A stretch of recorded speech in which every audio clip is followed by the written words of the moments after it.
you paragraph 57 of BCB's statement. It will come up on the screen.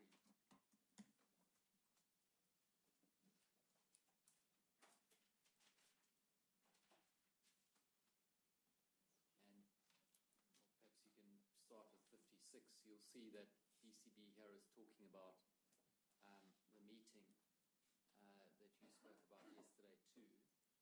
And she says she felt uncomfortable. She could not bring herself to tell the elders everything that had happened. She felt like she was still Bill's victim, and she was so scared of saying anything that would get her or Bill into trouble. And then in 57, she says, I remember that at one point in the meeting, Max said to me, is there anything else you wish to tell us? I remember looking across the room at Bill and saying, no. It was already very hard to talk about sex in a room full of men. It was especially hard to talk about what Bill had done to me while he was sitting there in front of me. I didn't feel like it was a safe environment, and I was scared of what the consequences would be if I told the whole truth. Perhaps if a sister who I was comfortable with had been there too, it might have been easier. Mr. Jackson, I take it you accept that it was very hard for BCB to talk about sex in a room full of men. I do, yes. And it was hard for her to talk in front of Bill, Bill Neal, that is, who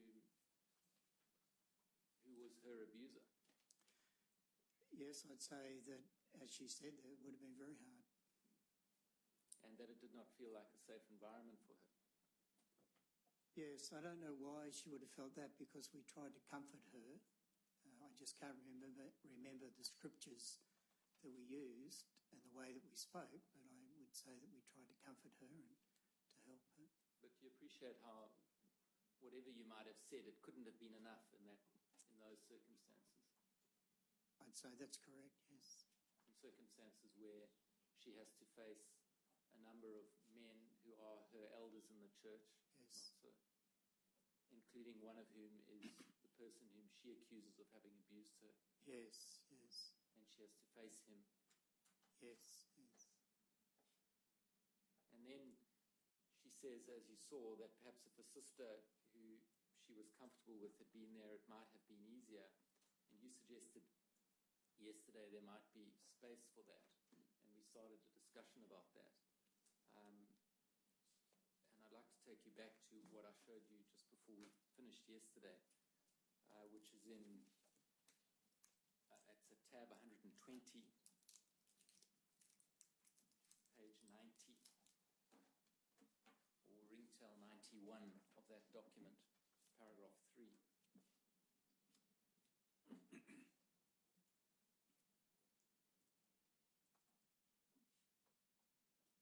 So now this document, you'll recall, is the shepherd the flock of God. And of course it's the position now, not back then, but I'm content to discuss what the position is now. And as I showed you yesterday, you see it says that in a judicial hearing procedure, observers should not be present for moral support. And you answered yesterday that you thought that if the accused, not the accuser, but the accused wanted moral support, there may be space for that. But you'll accept that under this, there's no space for the accuser to have someone present for moral support. In that particular paragraph, it demonstrates that or mentions that. But I think in the publication around chapter 12, it does talk about that we need to take into consideration the person and that we would, really try to help them, and if need be now, certainly have someone there to help. I think it was paragraph 18 and 19, I think.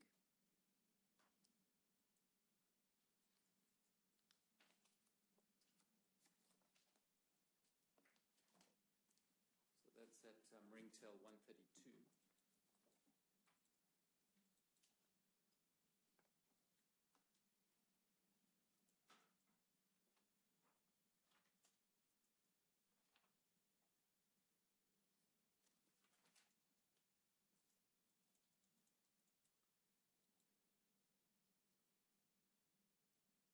See this dealing specifically with child abuse, and there the paragraphs 18 and 19 are. Yes, it must have been another one, but I know that if need be, then we certainly can have, they can have, the one that is being abused, they can have someone there, whether a friend, parents, ones of their choice, to make them feel comfortable. Well, it's not in those paragraphs 18 and 19, you accept that? You accept that? Oh, yes, sorry, yes, I thought it was there, but it's... And it would be against the paragraph 3 we were looking at earlier, insofar as yes. the judicial hearing is concerned, not so. Yes, yes, sorry. These guidelines are published by Bethel in Brooklyn. Yes. That's right. Yes. So where it says in paragraph 18 on the screen now, in the last sentence, the branch office will then give direction based on the circumstances involved in each situation. Yes. Would it be your understanding that that's direction within what these rules allow? Yes. And in other words, the branch office wouldn't have authority to override these rules, which are published and distributed from New York. No, but they could include saying that we should give the support, as much support to the victim as possible. Yes. Now, what about if it's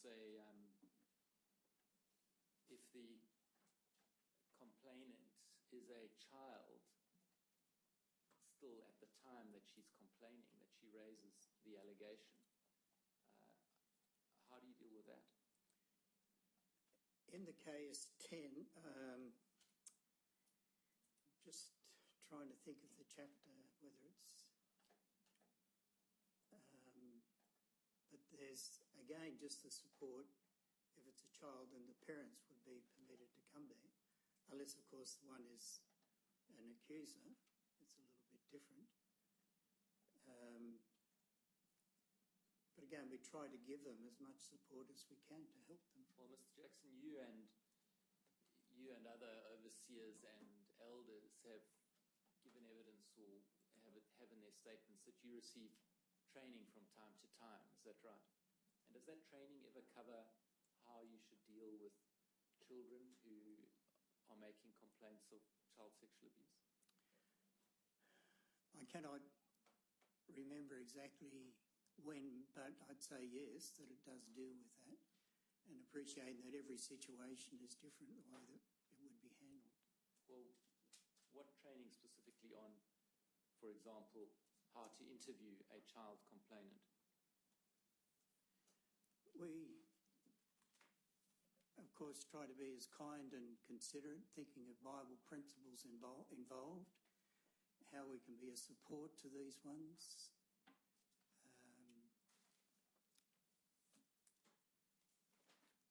Again, looking to the publications as well. You accept that it's a specialist area of how to respond to children making allegations of abuse? Yes, we do, and we certainly appreciate that. And even after, we don't discourage if the parents or the individual wants to seek other help through individuals or through, depending on the circumstances, qualified people. Psychiatrists or counsellors.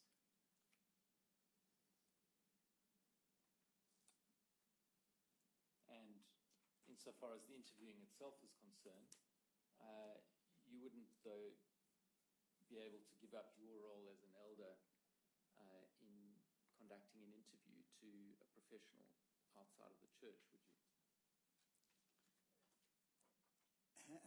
Do you mean being involved in the meeting? Yes, interviewing the child. No, that's true. We don't, no.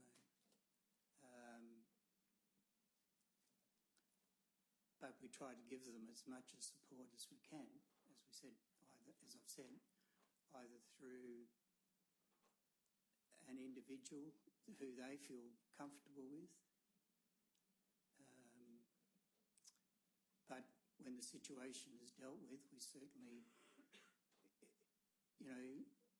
don't encourage them, but we say to them if they want to, they can, go to counsellors, psychiatric help, or within the congregation there may be someone that can give them definite help. We can look at tab 126, starting on the first page.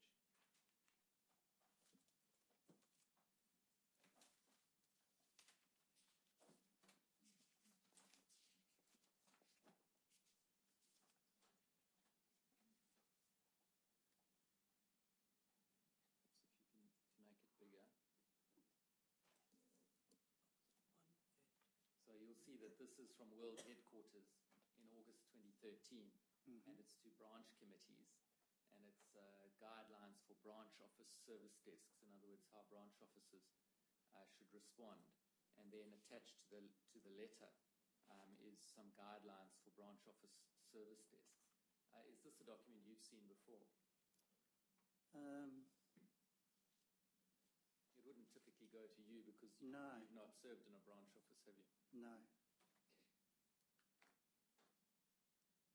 In any event, let me take you, you'll see there the guidelines are, but in particular to page 9.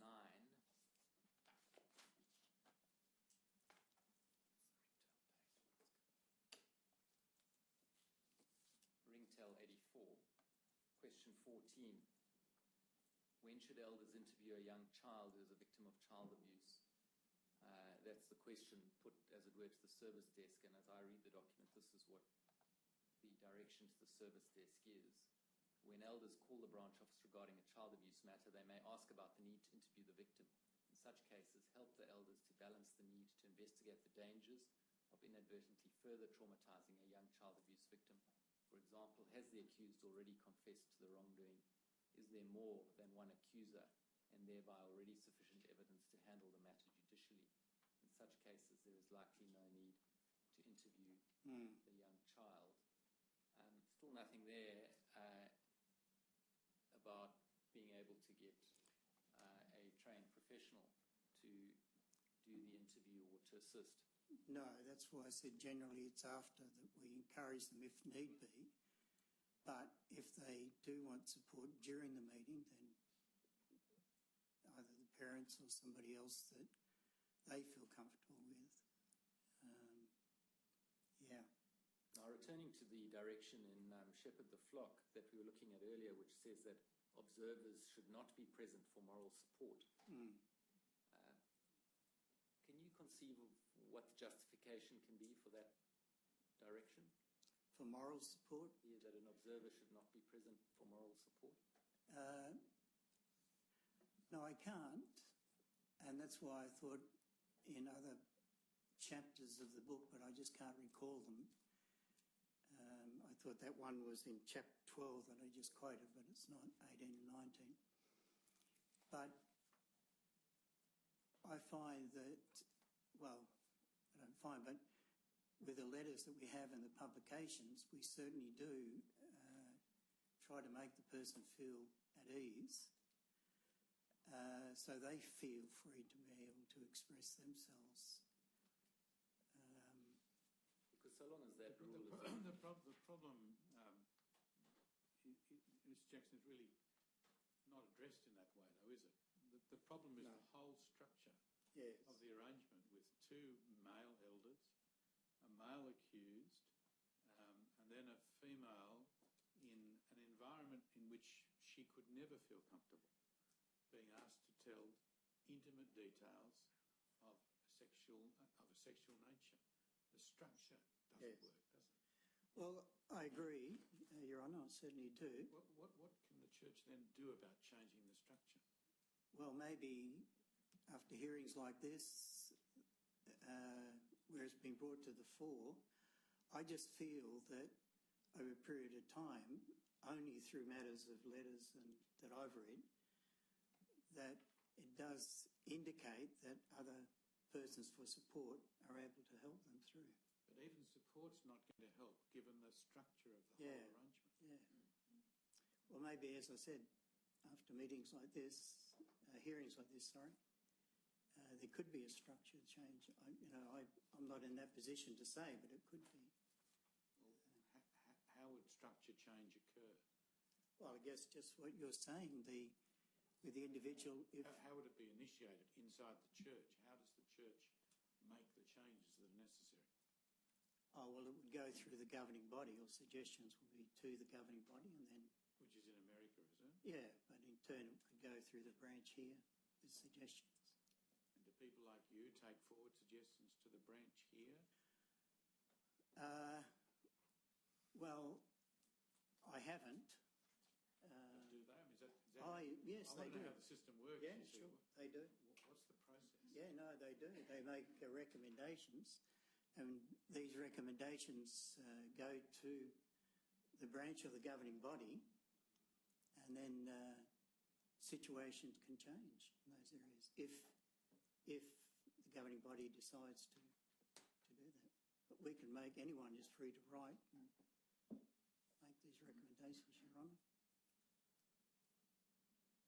Mr. Jackson, in your statement, you say that the complaint that was made when you were there investigating it, the complaint that was made involved BCB discovering Bill Neal looking at her as she was taking a shower, which Neal admitted to, you recall that, and BCB complained that Neal had touched her breasts from the outside of the night clothing when kissing her goodnight, but he said that if that had occurred, it was inadvertent. Do you remember that?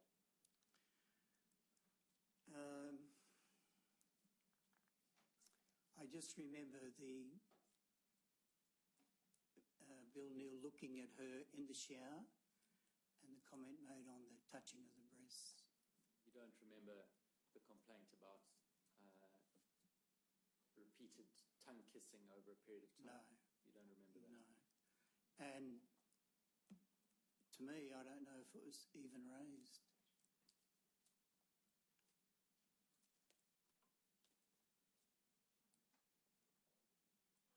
Let me look at tab 70.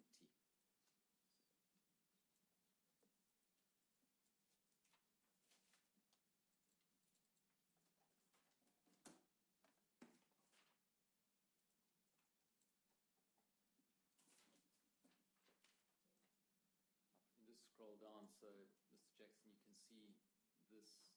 You recognise that this is your report to the branch following your investigation with Mr. Hawley. Yes, yes.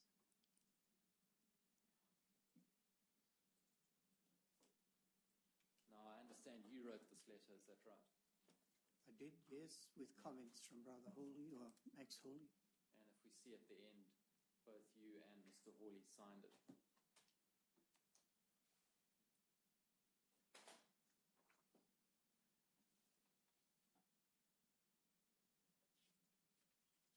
Yes, correct. Now, did you write this letter from any notes you had taken during the course of your interviews or investigation?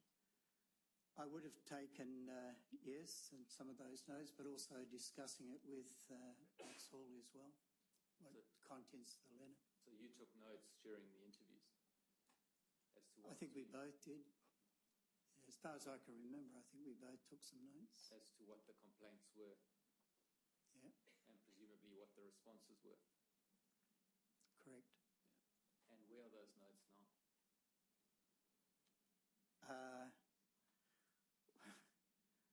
Well, I don't have them. I don't know whether they were kept in the congregation file or... Well, you were the circuit overseer at that time. Would your notes have ordinarily gone into the congregation file? Normally, if I was serving that congregation, would have gone there. The only letter would have been this to the branch. But I really can't remember. I know I never took notes, not only from this situation, but anything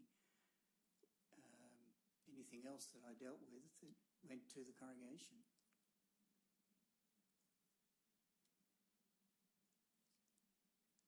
Sometimes there may be matters that I passed on if another circuit overseer followed me or took over the circuit that I was doing.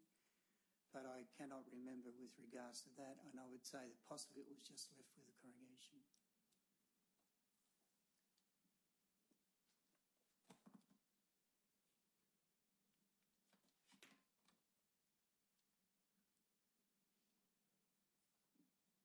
You see, the Royal Commission subpoenaed and received documents from the congregation files, but there are no notes there. Yeah, Can you explain that? I cannot, no. Is it really, are you saying, Mr. Jackson, that your ordinary practice was that the overseer's notes would go into the congregation file? Yes, and information as this letter would go to the branch. I don't think anything went to the branch other than that letter. Now, you see in this letter on the first page,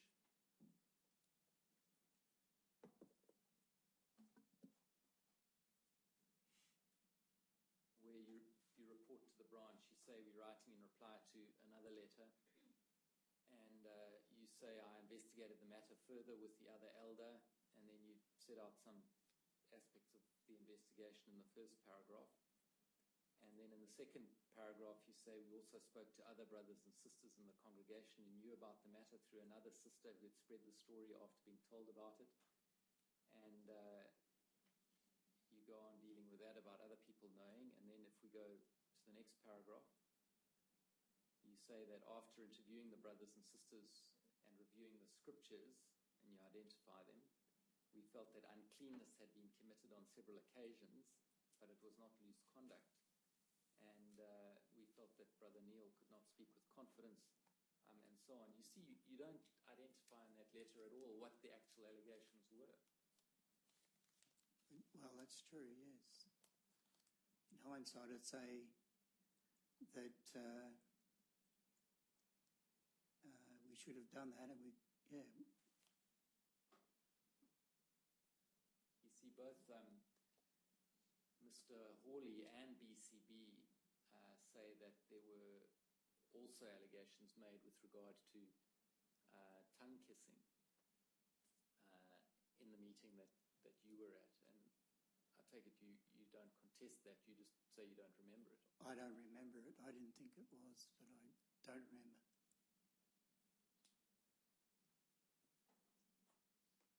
And so what was the uncleanness that you identify in that letter? Well, the matter of the Bill Neal watching her in the shower and the touching of the breast. Now, this report to the branch, is that a requirement that you report to the branch when an elder is removed or deleted from being an elder? Yes, yes. Because the appointments back then came through the branch. The appointments of elders. And recommendation deletions, yes. And that's still the case, though, isn't it? Yes, it is. Yes. Yeah. And you say there that unfortunately there may be worldly people who also know, but we are not sure. In respect of people knowing, why is it that you drew the distinction between worldly people and people within the congregation? What's the relevance of that? It was mainly just to show how far it had got, and therefore his qualifications, how far the information about Bill Neal had got, not just in the congregation but was outside, and therefore his qualifications came into question because of that and because of ones in the congregation and because of what actually happened. And was the disqualification because he couldn't be trusted with young girls? Well, in this particular case, yes. Well, that isn't what you say in the letter. The disqualification is that he couldn't speak freely. He didn't have freedom of speech. Sorry, yes. Well, that's different, isn't it? Yes. You were concerned that he couldn't speak with authority in the congregation because of how people in the congregation might view him. Yes, yes. Yeah. So the wording, again, would be something that I would consider different. The letter refers to feeling that uncleanness had been committed, but not loose conduct. Now, what's the difference? Uncleanness in the sense of what they actually did, or he did, I should say. Loose conduct is where it's actual intercourse, other inappropriate things that could happen. So that's referred to as loose conduct?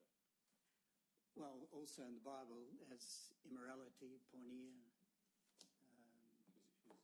Where does the expression loose conduct come from? Is that a Jehovah's Witness expression? Oh no, just in that reference material, I'm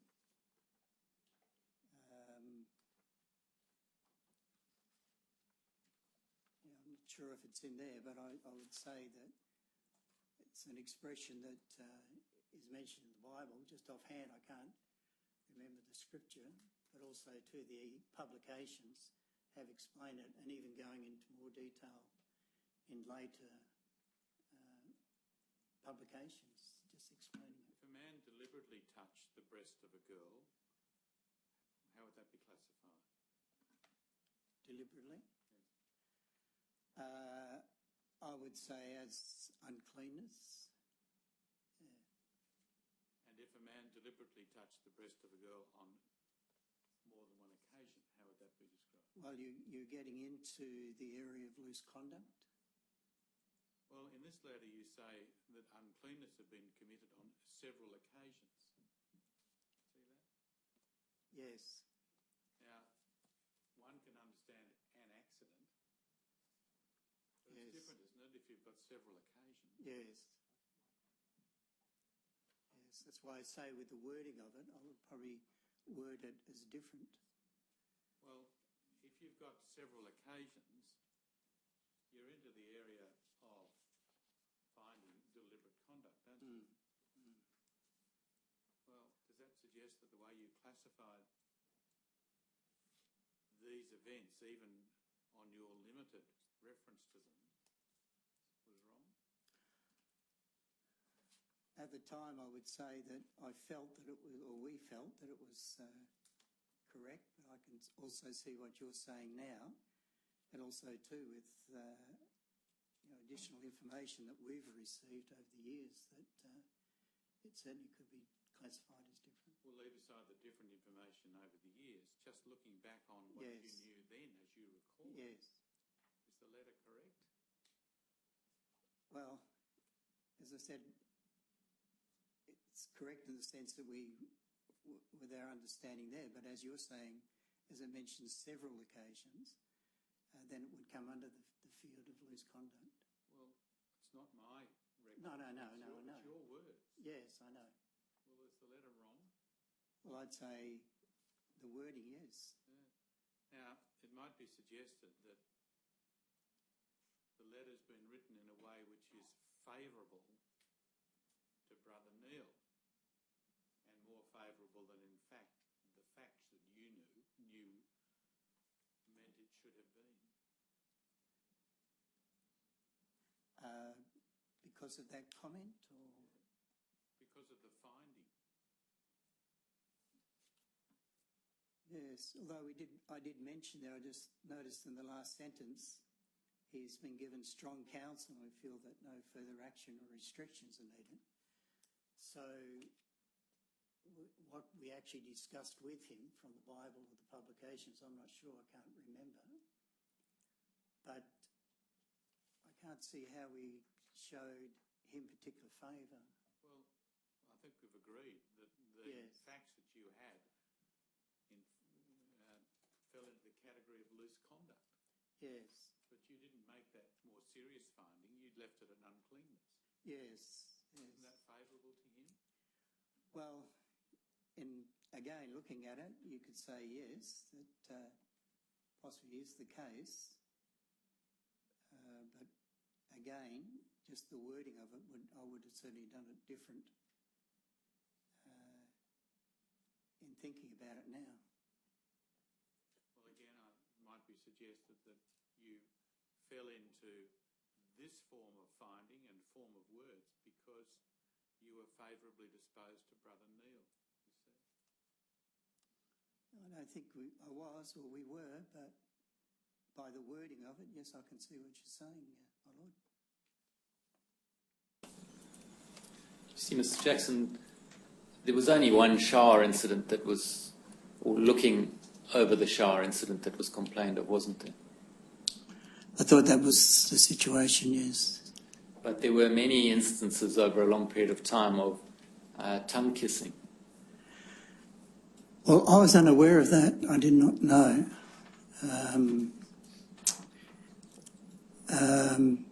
Because by using the word several occasions, it seems that this may be a reference actually to the several occasions of tongue kissing. Yes.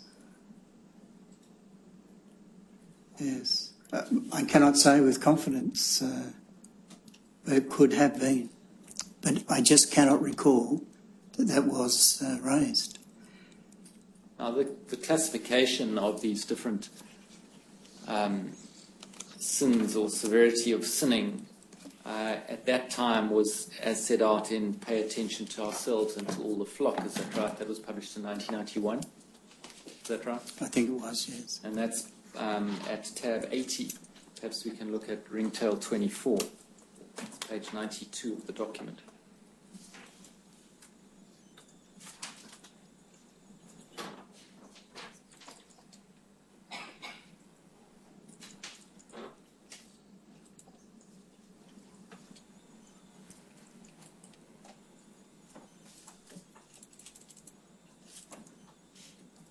You'll see there under that heading, Uphold Jehovah's Righteousness, the second bold paragraph says, the scriptures clearly show that Jehovah forbids certain conduct among his clean people.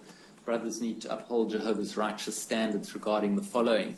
And then it sets out various categories of transgression. You see that? The first is manslaughter.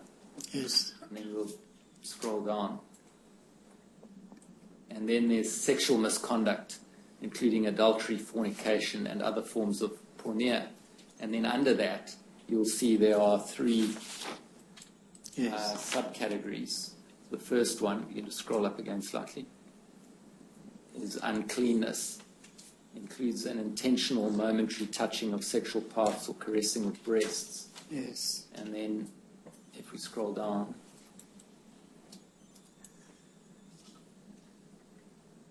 and then loose conduct is a shocking, flagrant disregard for Jehovah's moral standards. Yes. And some examples are set out. Yes. And then thirdly, porneia involves immoral use of the genitals of at least one human. Yes. And then it goes on and sets out examples.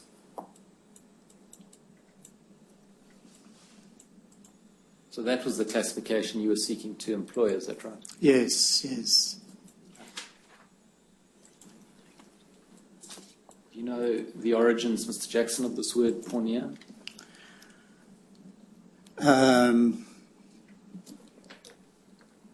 Just scripturally,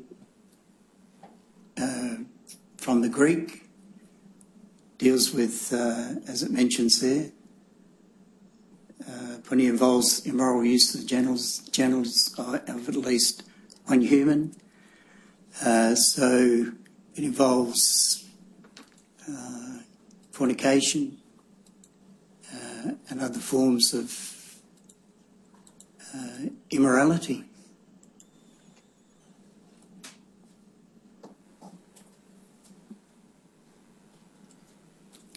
Also including their oral sex,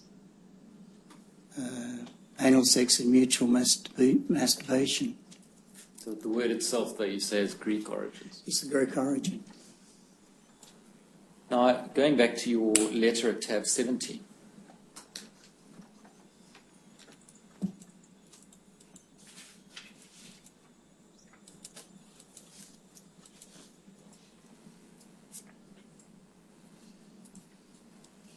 at the top of the second page,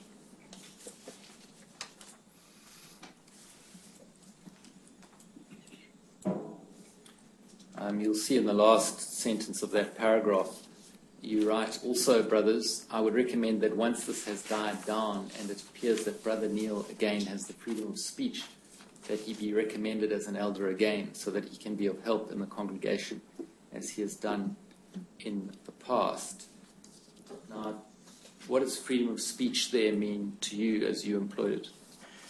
Well, freedom of speech is just over a period of time if those that knew about it no longer see it themselves as something that is a terrible thing that disqualifies him as an elder. But looking at that now, I certainly would rewrite that area because even now, one wouldn't be recommended without first of all considering the amount of time or years that had happened, if at all, that he be recommended as an elder or ministerial servant. So you say that the time period should have to be considered? Now? Yes. Yes, and even then, it wasn't just something that was done within 6 months, but normally it would take a period of time. One of our publications said, I think the wording, many years, and even back then it was recommended that it would be several years to live down that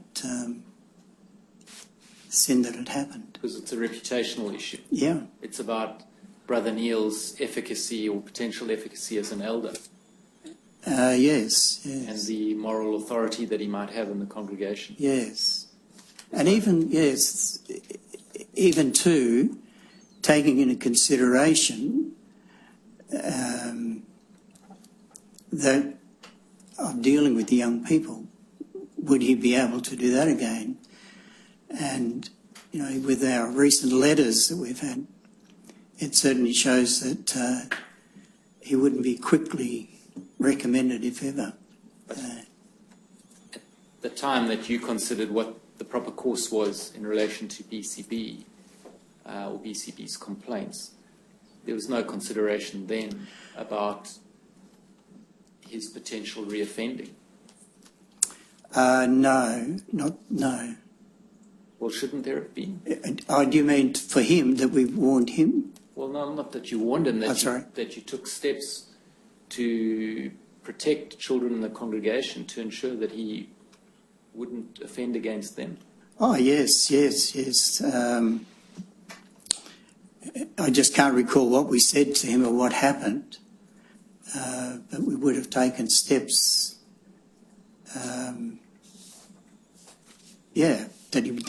that he wouldn't get into that situation again. Well, insofar as in being reappointed as an elder sometime in the future, your recorded concern here is about his reputation once this matter has died down. You accept that? Yeah, and as I say, in hindsight, I definitely wouldn't have said that back then. What you didn't consider is whether, over a passage of time, he could be considered to be safe and trustworthy with children. Yes, and that would certainly been something now that I would definitely put in a letter. And you should have considered it then. Yes.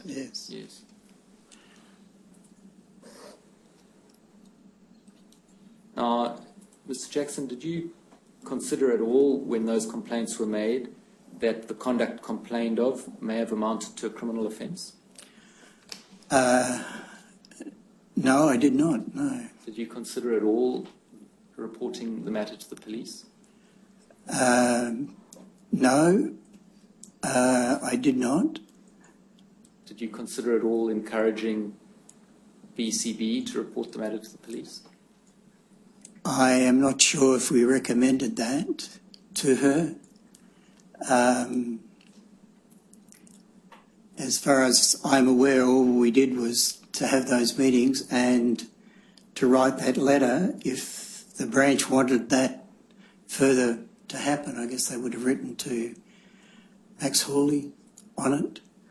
But I just cannot recall whether we did talk to her about that or whether, I'm just not sure.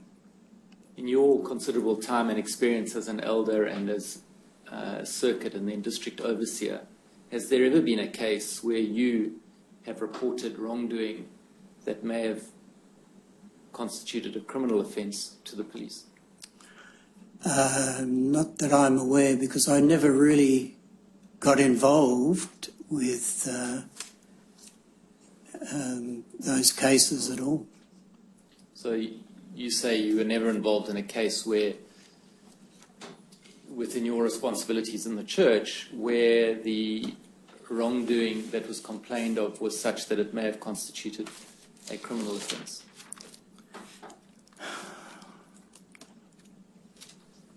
Offhand, I cannot recall any situation. Other than the case of BCB, of course. Yes, yes. What is your understanding of when matters should be reported to the police by elders or overseers and when not? I think the procedure now is that we ring the branch and we tell the person and the legal department, and we tell the one involved about reporting it to the police. I think every state has been different as regards to when this was implemented. I'm not sure. But that's what we've encouraged in the publications. But if there's no legal obligation to report, then the practice is to not report. Is that how you understand it? For sexual abuse, do you mean? Or any crime? Oh, including no, sexual no, abuse? no. We'd certainly recommend, if a crime has been committed, that it be reported to the police. Well, what about a crime of sexual abuse? You seem to treat that differently. And you mean, first of all, ringing the branch and asking for... Well, whether it should be reported. I think we have direction that it should be reported. If there's a legal obligation to report. Yes. And if there's not a legal obligation to report. Well, again, if there's any doubts, we are still encouraged to ring the branch legal department just to seek direction from them and what to do. And you would do as you directed by And them? yeah, but yes, and well, not just one individual, but two individuals doing it. You mean the two elders? Yeah. Now, where do you, in your understanding, where do you expect that line to be drawn as to what is serious enough to be reported to the police and what isn't? In the matter of crime? Yes, that's what the police are principally concerned with, crime. Yeah. Well, apart from child sexual abuse,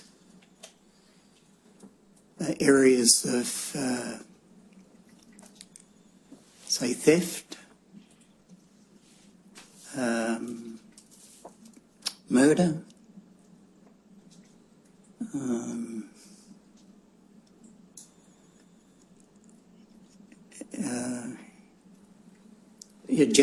general crime where they're breaking the law.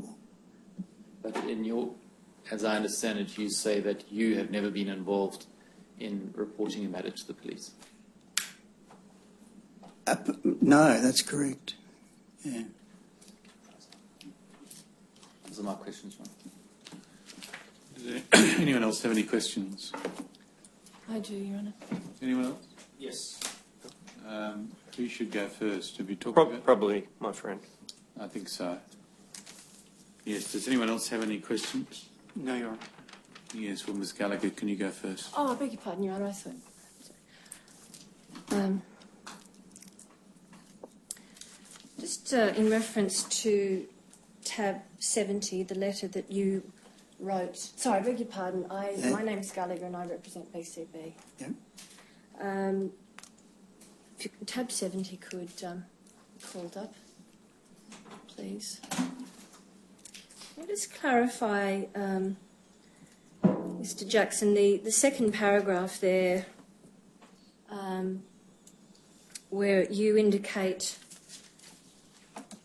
I investigated the matter further with the other elder in the Narrogin congregation, Brother Max Hawley. You indicate and spoke to the sister involved and her husband and also other brothers and sisters in the congregation. We gave counsel to both the husband and the wife about going to the elders and setting the matter straight with Jehovah.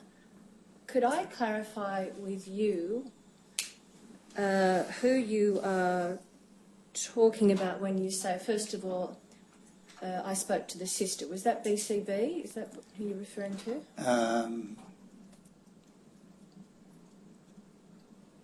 So we're talking about the sister involved and her husband?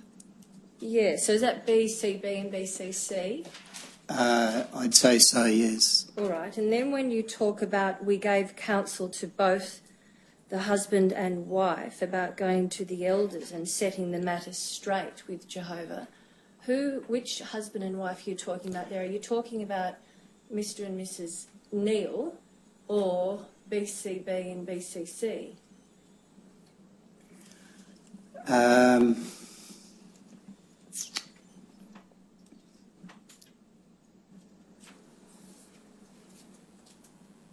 I would say, I was unsure she was married then, but I would say that would be to B, C, D and her husband. What did they have to set straight with Jehovah? Well, it wasn't that. I think it was keeping in mind that scriptural principle of James was really just going to the elders to try and get help from the elders, because I think it had been spread. Now, I'm not saying by them, but by somebody, I can't remember who it was, where other people started to know about it. Was there an element then of her being chastised for spreading something that could affect the congregation? No. The reputation of Jehovah? No, even the word counsel. Again, I wouldn't use that word again. But you did, and you said you've given evidence that you didn't keep any notes about conversations. That's right, isn't it? Yes. So this is our best record. You agree with that? Yes. And it's dated around the time, obviously 1992, around the time that you spoke with BCB and BCC. Yes. What do you think you might have meant then, if I just, before leaving this topic, what do you mean by setting the matter straight with Jehovah? Well, just going to see what is, how they could be helped or encouraged. And you didn't mention going to the police for help and encouragement in reporting? No, that's correct. Yeah. You indicate further, the next sentence is then showed that after we had done this, that if we repented, Jehovah would forgive us. An element there of these two, if it was reference to BCC and BCB, that they were, the two of them actually, being chastised. Yes, I would say though that referring it to with BCD, it was more to Bill Neal than to her, that he needed to turn around and change.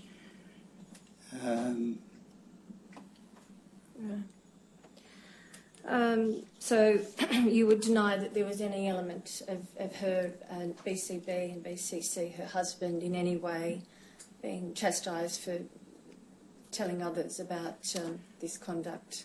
I don't think we would have chastised them, but we would have encouraged them to try and settle the matter within, talking to the elder back there, who was Max Hawley, and try to do what we were doing here as two of us. Yes. If you go to the second page of tab 70, the top right-hand reference is 0505. Could I just clarify, you note in the middle of that paragraph, well, before I ask that question, this paragraph really is very sympathetic to Mr. Neil, or Brother Neil, isn't it? Yes. indicating from the previous page that his accepted counsel and you were impressed by his humility throughout the ordeal. Yes. Yeah. So he was treated, it seems, from this letter with kindness and sympathy, correct? Yes, yes, because we try to do that as well as to the guilty, to help them. Yeah. You indicate that in that paragraph, if I could take you to the sentence, now that it is all in the open and discipline has been applied and accepted, he feels much better about his relationship with Jehovah. Do you accept that everybody, including members of the Jehovah's Witness, are subject to the discipline of the state? How do you mean? Sorry. Well, the church had disciplined him. Yes. But do you accept that? And I think when being asked questions by counsel assisting, your reference to several occasions on the previous page may indeed have been a reference to something you don't recall now, but the kissing with the tongue. Now, several, of course, indicates that it was more than once, more than 3 times. It's hard to calculate how many. Do you agree with that proposition? Yes, yes. So that as a child, this girl appears BCB. Of course, she was a young woman when you interviewed her, but she appears to have been subject to several, multiple even, indecent assaults. Do you agree with that proposition? Yes. Do you understand what an indecent assault is? Well, from my recollection, I don't know what the law is, but I'd say that it deals with things such as this type of thing that happened to PCD. Sorry, an invasion of somebody's space. In fact, their person, coupled with, yes. So that's the assault, coupled with yes. an act of indecency, yes. which would, of course, be the insertion of the tongue in the mouth. Mm. Now, do you understand, do you have an appreciation that if this matter had been reported to the police before this young one was confronted with her abuser, as occurred, you accept that, correct? Yes. Do you accept that if Mr. Neal had been charged, or are you aware of this, that if he had been charged with multiple counts of indecent assault, just say, do you have an appreciation that he probably would have received bail to stay away from BCB? At that time, no. Do you understand also that he would have had to stay away from her? Sorry, I'll withdraw that. He and anyone associated with him would have had to have yes. stayed away from her. Do you have an appreciation that that's what would have happened? Yes. If this matter had likely yes. happened? Yes. Yes, and our publications have certainly stressed that over these years. Do you have an appreciation also that if the matter had gone to hearing, that BCB would not have had to face her accuser, sorry, I beg your pardon, her abuser even then? Because, if I might, sorry, there are facilities available for victims of sexual sexual assaults to give evidence from remote locations. Yes, that I do know now. Then, no, I did not know.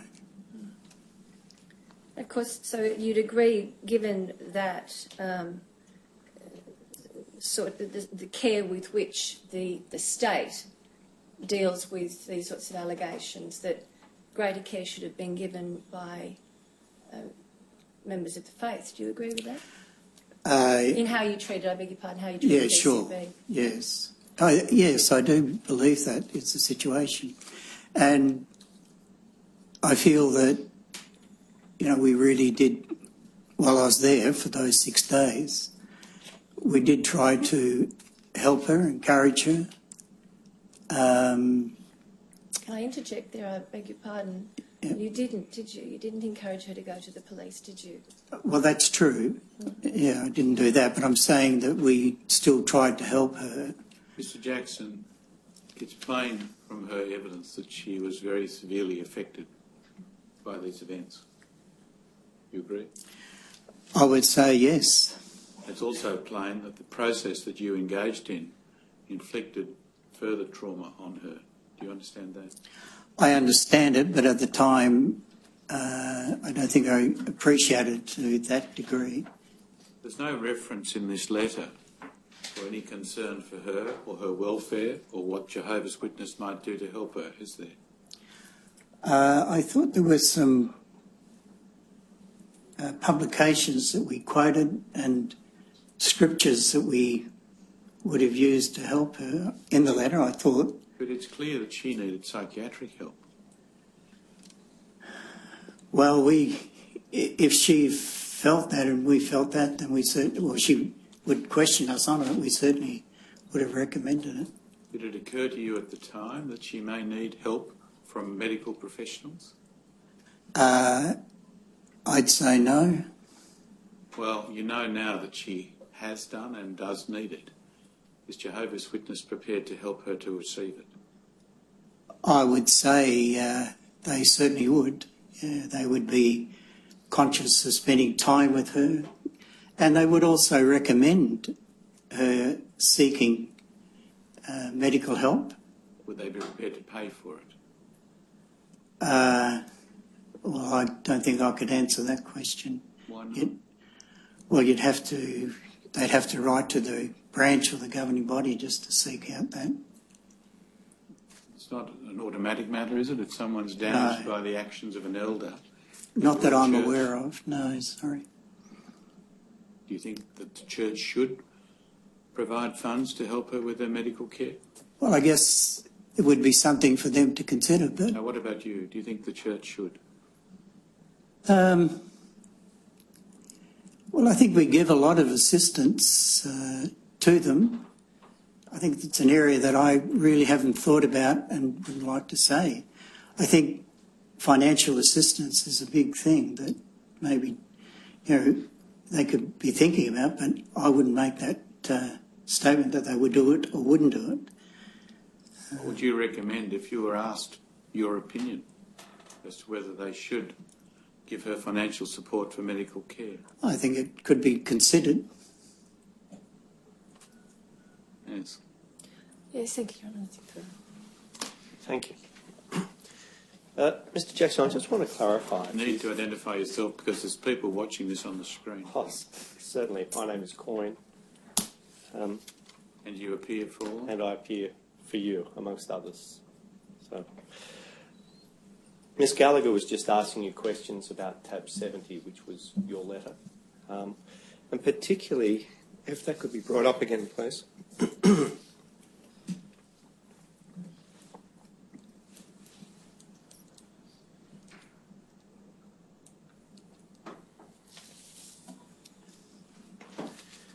At paragraph 2, you're asked in relation to where you have written, we gave counsel to both the husband and wife about going to the elders and setting the matter straight with Jehovah. You're asked whether that referred to BCB and BCC being her husband or referred to the Neils, correct? Yes. Where after you've said that, it quotes James 5:13 to 15. Is that in relation to what you've just said before that? Yes, it encourages ones who have been damaged in some way just to go and try and talk to the elders so the elders can help them and encourage them. Okay, thank you. Yesterday you were asked questions about how BCB would have been aware of the process of how complaints were dealt with, correct? Yes. When a member of the congregation is approaching baptism, Are they given a book to study? Yes, it's entitled Organised for the Ministry, I think. And that book contains various questions relating to the baptism. Yes. And that is a book that those people are expected to be conversant with. Yes. And that is a book that they are expected to also consult throughout their lives in relation to matters relating to their faith. Correct, yes. If we could bring up tab 109, please.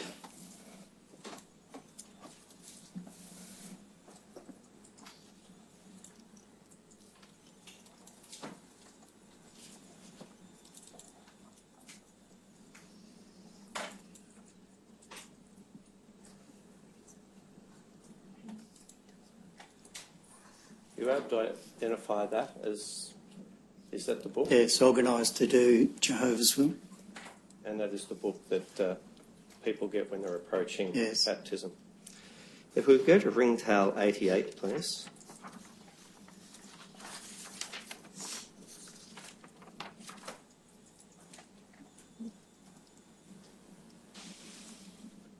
And you see that heading, handling cases of serious wrongdoing. Yes. So this is something that would be contained in the book that each and every Jehovah's Witness should have when they're approaching baptism. That's correct. And should be aware of. Should be, yes. Okay. Moving on from that document, you also asked yesterday various questions about the procedures by which investigation took place. And you were shown various sections from the Book of Elders. Correct. And one of your responses was that you would refer to the Book of Elders, but you would also look to letters and publications, correct? Correct. And you've said that again today. If we could go to tab 124, please.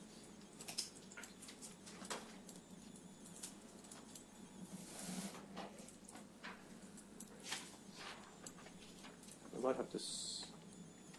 Can we make that smaller so that you can see more of it, please? Okay. Is that one of the letters to which you refer? It is, yes.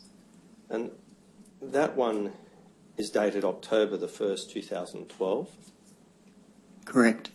It's addressed to all bodies of elders. Yes. And it says there in the first paragraph that it replaces... Sorry. The letter updates the letters to all bodies of elders regarding child abuse dated August the 1st, 1995, March the 14th, 1997, July the 20th, 1998, April the 1st, 2004, and June the 5th, 2006, and May the 24th, 2010. Correct? Yes, correct. It also asks that all those previous letters be removed from the congregational permanent file. So this, as of the 1st of October 2012, really was the document that you would refer to for matters after that date. Is that right? Correct, yes. And the contents of that letter related to legal concerns regarding accusations of child abuse. You have to give verbal answer. Yes. Congregational concerns regarding accusations of child sexual abuse. That's the second point under the table of contents. Right at the top. Yes. I'm sorry, it's right at the top of the document. See that? Yes, congregational concerns regarding accusations of child sexual abuse, yes. Helping victims of child sexual abuse. Yes. And restrictions and privileges. Yes. So is that, when you were talking about referring to letters, was That's that correct. This document amongst others? Yes.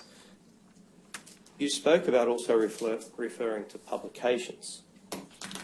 When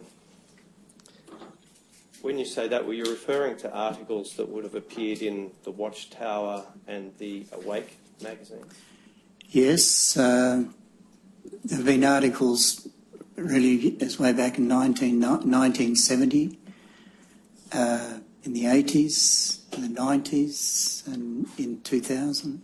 When you say articles, you mean articles relating to child sexual abuse? Yes, yes. Are those publications available to everyone within the congregation? Yes. Yes. Nothing further. Yes, Mr. Stewart.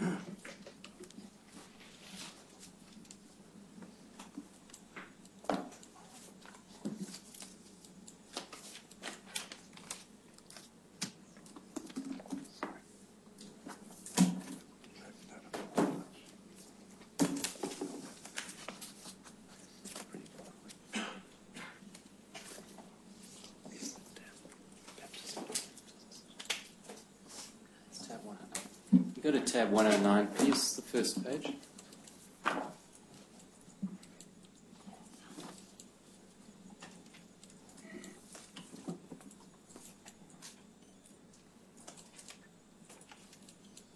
So this is the Organised to Do Jehovah's Will document you referred to.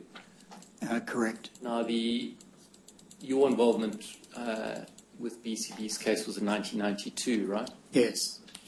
Go to page 2 of 109.